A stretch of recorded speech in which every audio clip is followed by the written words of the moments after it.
Hello students, आज हम start करेंगे हाइड्रोकार्बन्स में एल्केन बनाने के मेथड्स।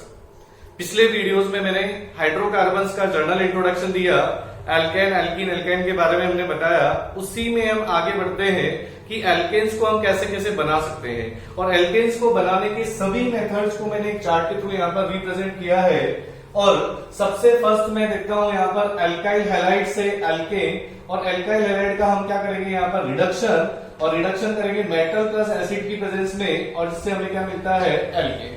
और मेटल एक रिड्यूसिंग एजेंट होता है जो एल्काइल हैलाइड को एल्केन में रिड्यूस कर देता है। नेक्स्ट हम लेते हैं सेकंड, एल्काइल हैलाइड से ही हम बनाते हैं सोडियम प्लस ईथर की प्रेजेंस में एल्केन, और इस रिएक्शन का बहुत फेमस रिएक्शन होती है, इसको बोलते हैं वुड्स रिएक्शन। यह इसमें हम एक कार्बन वाला, पहले बात तो ये बाई मॉलिक्यूलर रिएक्शन होती है, और अगर एक कार्बन वाला हैलाइड लेते हैं तो हमें दो कार्बन वाला यहाँ पर एल्केन मिलता है, और अगर दो कार्बन वाला हैलाइड लेता हूं तो चार कार्बन वाला, और अगर चार कार्बन वाला लेता हूं तो 8 कार्बन वाला एल्कीन हमें मिलता है। तो इससे कंक्लूजन ये निकलता है कि यह वुड्स रिएक्शन में हम केवल और केवल सिमेट्रिकल एल्कीन बना सकते हैं, अनसिमेट्रिकल एल्कीन बनाने के लिए फेवरेबल मेथड नहीं होता है। तो फिर हम अनसिमेट्रिकल एल्कीन को कैसे बनाएंगे? तो अनसिमेट्रिकल एल्कीन बनाने के लिए भी एक मेथड आता है जिसे हम बोलते हैं कोरे-हाउस सिंथेसिस मेथड, जिसमें हम सिमेट्रिकल और अनसिमेट्रिकल दोनों ही बना सकते हैं। तो यहाँ पर देखो कोरे-हाउस सिंथेसिस मेथड कैसे होता है, वही एल्काइल हैलाइड की रिएक्शन करते हैं लिथियम प्लस CuCl के थ्रू। तो लिथियम प्लस CuCl के साथ रिएक्शन करते हैं तो एक रिएजेंट बनता है जिसको हम बोलते हैं गिलमन रिएजेंट। इसका नाम होता है लिथियम डाई एल्काइल क्यूपरेट, और इस लिथियम डाई एल्काइल क्यूपरेट या गिलमन रिएजेंट की रिएक्शन एल्काइल हैलाइड के साथ करते हैं SN2 मैकेनिज्म से, और यहां पर हमें मिलता है एल्केन। और यहां पर अगर रिएक्शन SN2 है तो एलाइड हम यूज करेंगे 1 डिग्री या 2 डिग्री। तो इस तरह से हम सिमेट्रिकल और अनसिमेट्रिकल एल्केन बना सकते हैं। अगर वुड्स रिएक्शन में ही मैंने सोडियम की जगह पर जिंक का यूज करता हूं तो इस रिएक्शन को हम बोलते हैं फ्रैक्लेंट रिएक्शन।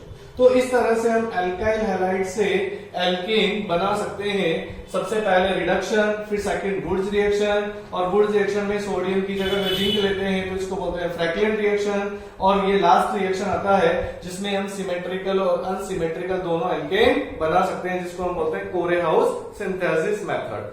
अब आता है नेक्स्ट कार्बोनाइल कंपाउंड से हम एल्केन कैसे बनाते हैं। तो कार्बोनाइल कंपाउंड में बहुत फेमस रिएक्शन होती है, कार्बोनाइल कंपाउंड का रिडक्शन करके हम एल्केन बनाते हैं, और यहाँ पर रिड्यूसिंग एजेंट यूज करते हैं जिंक, अमलगम और कंसंट्रेट HCl, जिसको हम बोलते हैं क्लीवेंशन रिड्यूसिंग एजेंट। और बहुत ही यहाँ पर फेमस है जो CO ग्रुप को CH2 में कन्वर्ट करके और एल्केन में बदल देता है। कार्बोनाइल कंपाउंड जो CO ग्रुप को किसमें कन्वर्ट कर देता है, CH2 में, और इससे हमें एल्केन मिलता है। और इसी के नीचे वॉल्फ-किश्नर रिडक्शन होता है जो भी कार्बोनाइल कंपाउंड से एल्केन बनाने के लिए फेवरेबल मेथड है, और इसमें केवल और केवल रिड्यूसिंग एजेंट डिफरेंट होता है, और रिड्यूसिंग एजेंट में हम यूज करते हैं हाइड्रोजीन प्लस इथेनॉलिक KOH।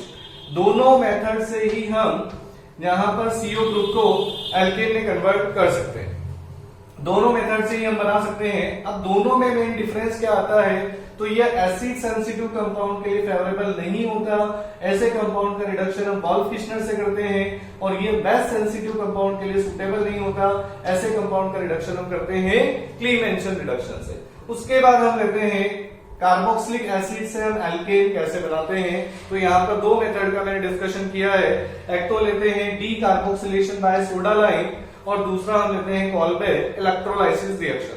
दोनों मेथड ही बहुत इंपॉर्टेंट है यहाँ पर। और सबसे फर्स्ट हम डी कार्बोक्सिलेशन करते हैं सोडा लाइम से। अगर मैंने यहाँ पर पहले बात तो डी कार्बोक्सिलेशन का मतलब होता है CO2 का निकलना। तो अगर मैंने 2 कार्बन वाला एसिड लिया है तो हमें यहाँ पर 1 कार्बन वाली एल्केन मिलती है। तो इसका मतलब इस मेथड से मैं CH4 को बना सकता हूं, मतलब this CH4 can be prepared by this method. दूसरा, अगर मैंने यहाँ पर सोडियम एसीटेट लिया है तो CH4 बनेगा। अगर सोडियम प्रोपियोनेट लिया है तो यहाँ पर इथेन बनेगा। एक कम कार्बन वाला एल्केन मिलता है एसिड से। उसके बाद आता है Kolbe electrolysis reaction. Kolbe electrolysis reaction पहले बात तो बाई मॉलिक्यूलर रिएक्शन होती है, फ्री रेडिकल मैकेनिज्म के थ्रू होती है। इसमें भी सिमेट्रिकल एल्केन ही हम बना सकते हैं जनरली, और यह एल्केन बनाने के लिए अच्छा मेथड नहीं होता, क्यों नहीं होता? क्योंकि इसमें साइड प्रोडक्ट भी बनते हैं, इससे एल्केन की यील्ड हमें बहुत कम मिलती है। दूसरी बात, इसके नाम से ही पता लग रहा है इलेक्ट्रोलाइसिस, मतलब ये रिएक्शन इलेक्ट्रोलाइटिक सेल में होती है जिसमें कैथोड लगा होता है, एनोड लगा होता है। और हमें यहाँ पर जो एल्केन मिलती है वो मिलती है एनोड पर एल्केन प्लस CO2 मिलती है, और कैथोड पर हमें NaOH प्लस हाइड्रोजन मिलता है। और तुमसे अगर पूछा जाए कोल्बी इलेक्ट्रोलाइसिस रिएक्शन में मिक्सचर का पीएच क्या होता है, ग्रेटर देन 7 या लेस देन 7, तो यहाँ पर हम बोलेंगे ग्रेटर देन 7 होता है, क्योंकि यहाँ पर NaOH बेस बनता है इसलिए।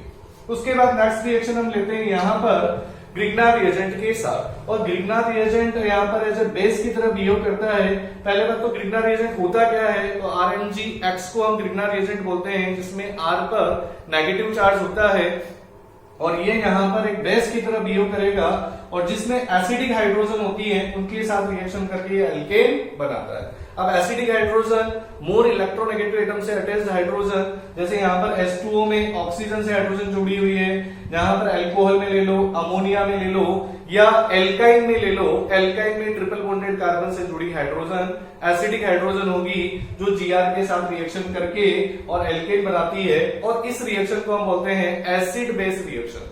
तो इस तरह से हम सभी मेथड्स के थ्रू एल्केन बनाते हैं, और ये सभी मेथड्स बहुत इंपॉर्टेंट है। नेक्स्ट